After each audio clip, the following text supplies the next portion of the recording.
خود ایک بہت بڑی عبادت ہے.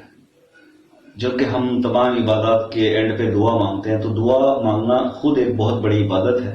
اور اس دعا کے 3 درجات ہیں، 3 لیول ہیں اس دعا کے. حدیث سے ثابت ہوتا ہے، رسول پاک صلی اللہ علیہ وسلم نے فرمایا کہ دعا جو ہے وہ آپ جب مانگتے ہیں تو دعا عبادت کا مغز ہے. مطلب ایٹ دی اینڈ ہر وقت بھی اگر آپ دعا کرتے ہیں تو یہ دعا جو ہے اللہ تعالیٰ کو بہت پسند ہے. بیسیکلی اللہ کو مخلوق کا مانگنا جو ہے وہ بے انتہا پسند ہے. مطلب اللہ چاہتا ہے کہ یہ بندہ میرا مجھ سے مانگے اور میں اس کو دیتا ہوں. اب اس کے اندر جو چیز اہم ہے وہ یہ ہے کہ ہم جب دعا مانگتے ہیں تو ہمارے ہاں یہ ہوتا ہے کہ بس جی وہ قبول ہو جائے، اور اگر قبول نہیں ہوتی تو بس پھر مایوسی یا ڈپریشن میں چلے جاتے ہیں.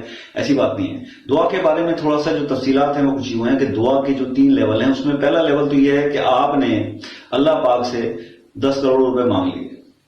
10 کروڑ آپ نے اللہ پاک سے مانگ لیے.